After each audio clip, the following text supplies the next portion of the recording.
It was a chilly Sunday morning in January 2009. The workers arrived at their warehouse on Essex Avenue in Columbus, Ohio, ready to start their day, only to find chaos. The entry doors were sealed shut with epoxy. Black smoke filled the air, and the alarm systems were smashed to smithereens. As they looked around, they saw footprints on the walls, coins scattered on the floor, and piles of cash burning in the open vault.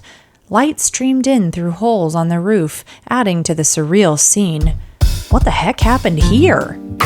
Welcome to Capers and Cocktails, a true crime podcast that doesn't take itself too seriously and gives you something to enjoy while you listen. The following content may be disturbing to some. Discretion is advised.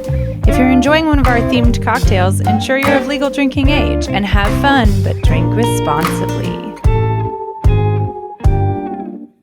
On Saturday, January 17th, 2009, a team of 3 professional thieves used wire cutters to slice a hole into the fence of a Brinks cash warehouse in Columbus, Ohio.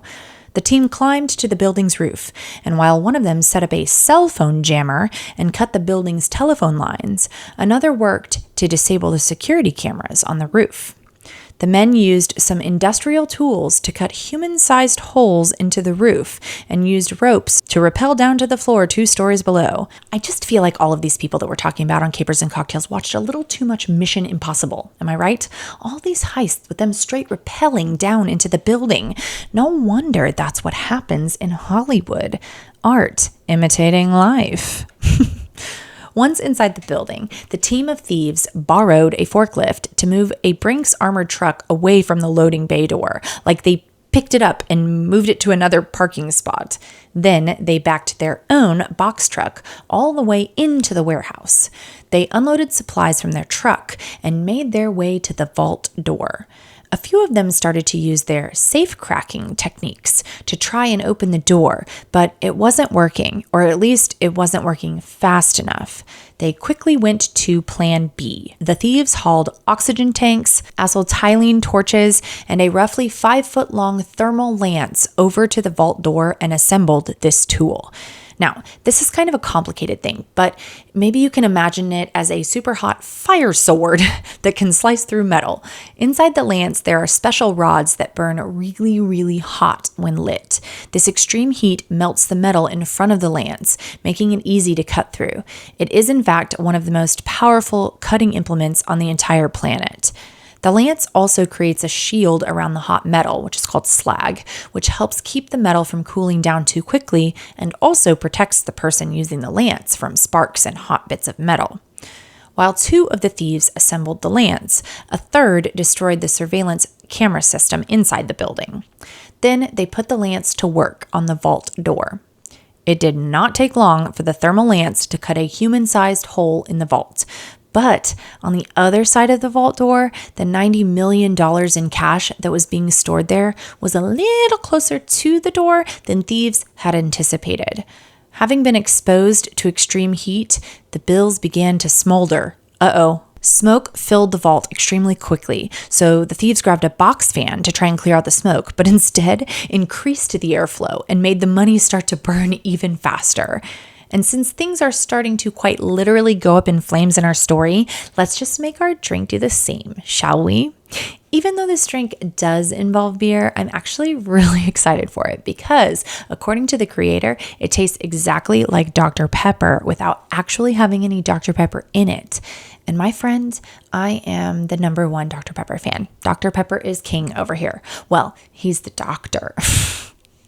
Anyway, one of the most famous flaming shots of all time. Flaming Dr. Pepper shots originated in a Texas bar in the 1980s, and folks have been shooting them ever since. Let's make the drink and see what you think.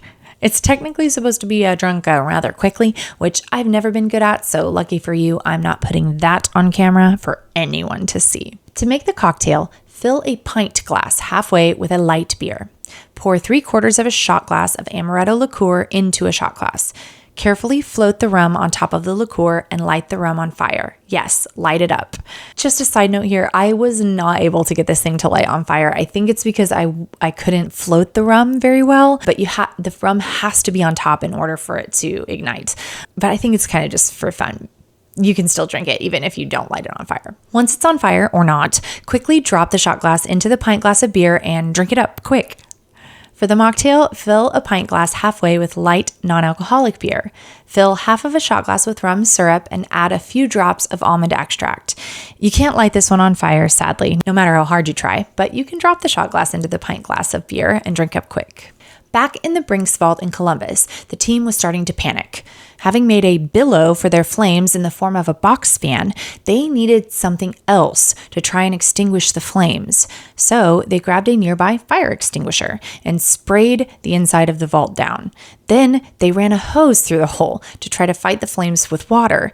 The mix of stinky smoke and sheer panic made one of the thieves hurl several times right into a nearby bucket. The head of the team and most experienced thief put on a respirator mask and had the other two shove him headfirst through the hole in the door. Once inside, he started to snatch up as much money as he could, but the fire, water, and fire extinguisher goo had pretty much wrecked everything in the entire vault.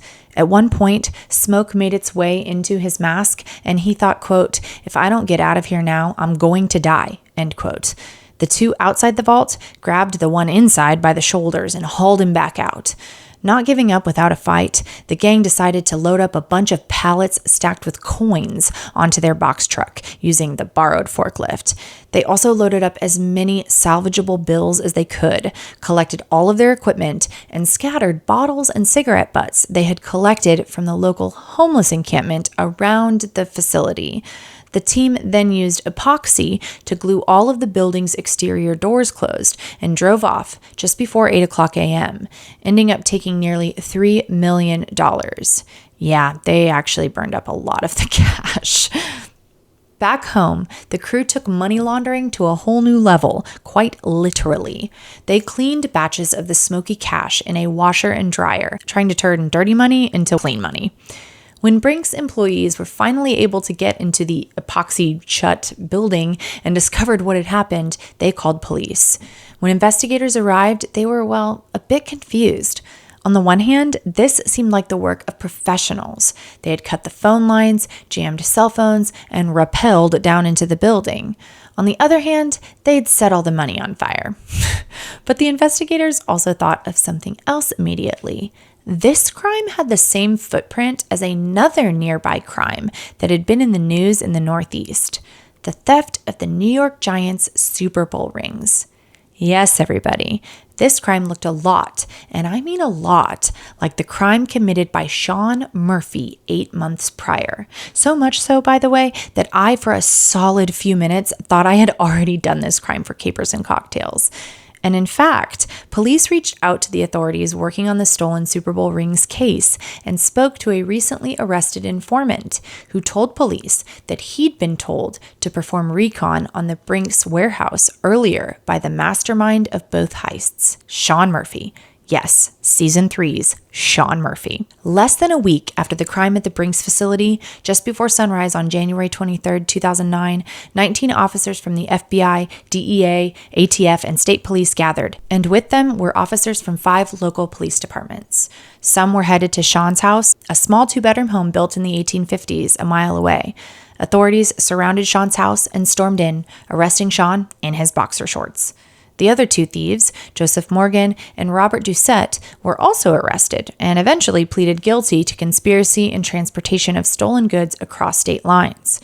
Joseph received 4.5 years in prison for his role in the heist. Robert received 2 years in prison in exchange for testifying against Sean. But where was the cash? Fast forward to Thursday, June 4th, 2009.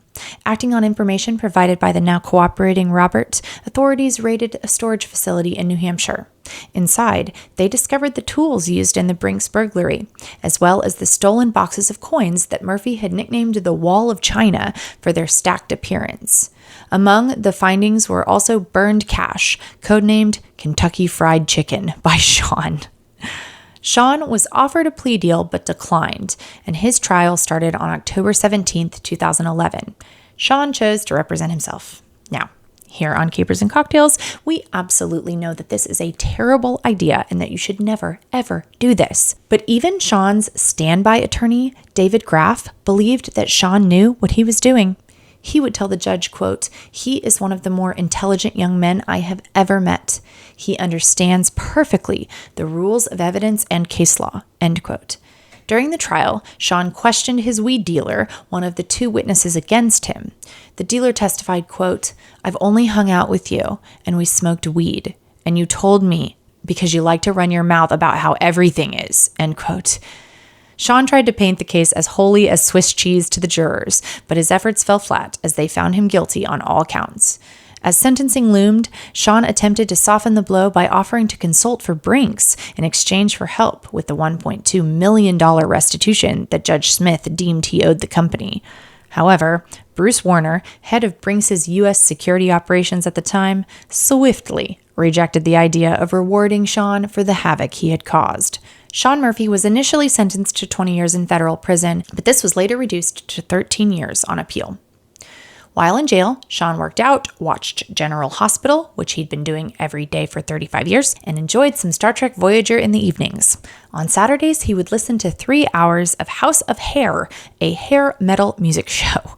He was released from prison in 2020, and despite telling Bloomberg reporter Zeke Foe that he was going to stay away from illegal activities and focus on making legitimate money, Sean Murphy seemed to have trouble following his own advice.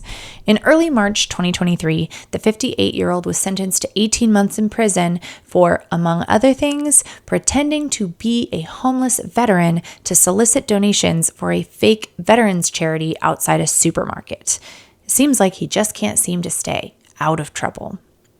Columbus federal prosecutor Sal Dominguez would say of Sean, quote, "There's no doubt in my mind that had Mr. Murphy focused on legitimate legal possibilities of establishing himself in society, that he would have been successful," end quote. And while Columbus FBI agent Harry Trombitas doesn't approve of Sean's actions, he can't help but admire his gusto, saying, quote, "Murphy is a 1 in a million," end quote. Thanks for hanging out with me. You'd think that burning up all the things you were trying to steal would really turn these guys off of a life of crime. Evidently, you would be wrong. I think most of you know this by now, but if you didn't, you can drink right along with me every single episode. I put the drink recipes in the description box each upload, and I also put the ingredients in there for the following week's drink so that you can go shopping. Make sure that you're following me on all the social media sites that you are on, including, I'm on all of the major ones. I'm on Twitter and Instagram and TikTok and Facebook. Hit the like and subscribe button if you're watching on YouTube. That really helps me out a lot too. I'll see you next week. And remember, there are always alternatives to burning up your entire bounty.